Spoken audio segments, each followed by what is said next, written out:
Still on the Africa Games that came to a close in the Ghanaian city of Accra on Saturday, Egypt led the overall medals table with 191 medals in total.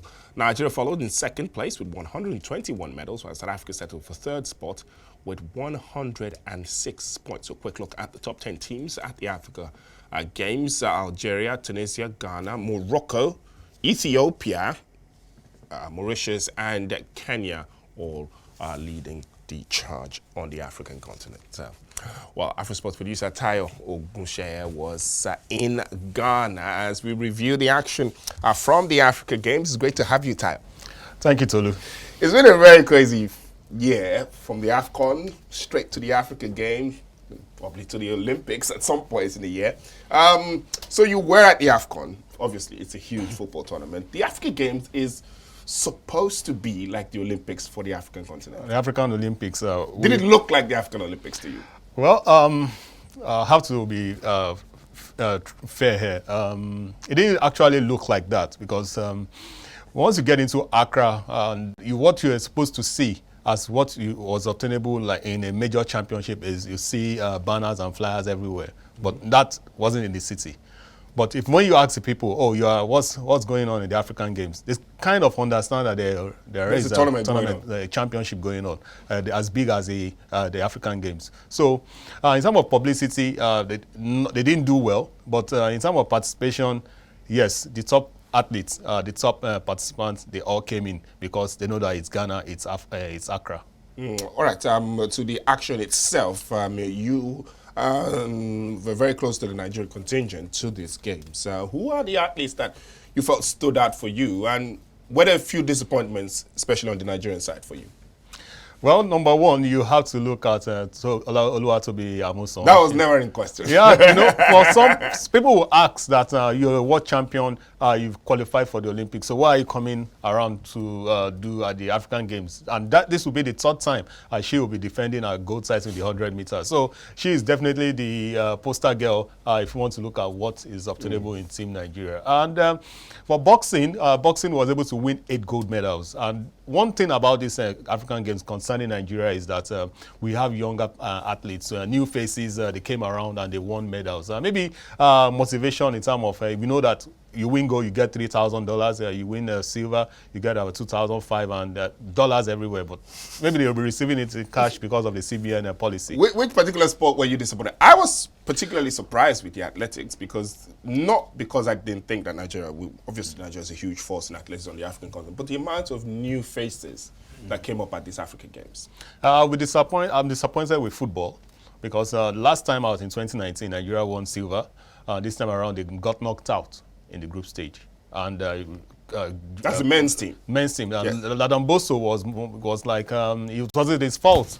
It was the ministry's fault that they were supposed to prepare, get into camp ahead of 12 days. 12 days, he said, wasn't enough. But I don't think that should be for him. As a coach, he ought to have done better. Losing to Senegal, Uganda shouldn't be what Nigeria should be facing. And of course, the Falconets, they were the defending champions. They won gold in 2019 in Algeria. But this time around, they lost to Ghana in that final, losing from a winning position 2-1. So for football, it was a disappointment for me.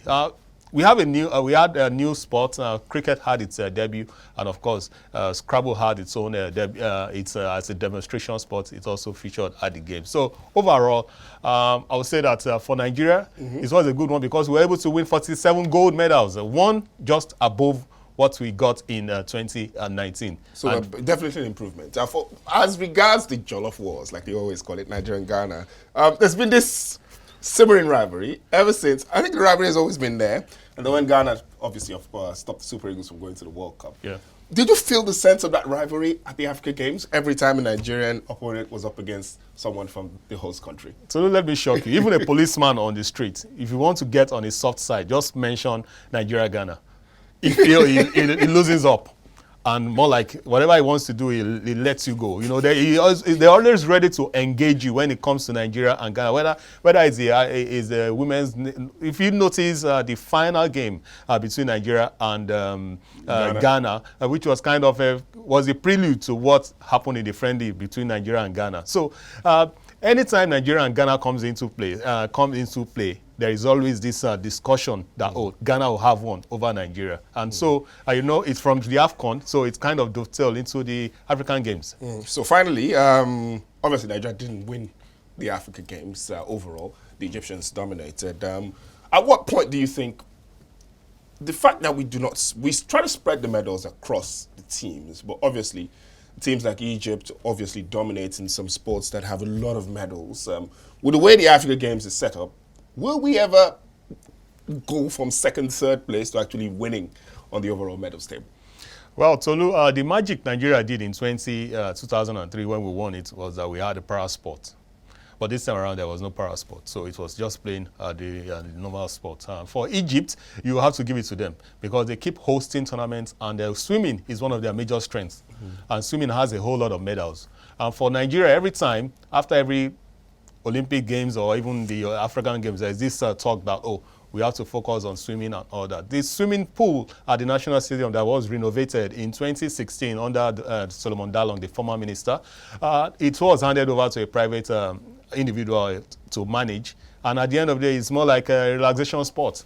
Losing what the purpose it was actually meant to do. So in swimming, we've always been lacking in terms of developing that talent in that area. Yes, we have body of water around us, but that has not manifested in winning medals. So for any championship that has plenty medals, we focus on football. Just one medal or two medals in football events. For the swimming, you have more medals. And that is where South Africa and Egypt are strong. Don't forget that Egypt are also hosting the next one in 2027. So that's almost certain that they probably will win. Thank you very much, Tayo, for coming through. Hopefully we'll have you here after the Olympics to ask about how the Olympic Games have gone. Thank you, Tolu.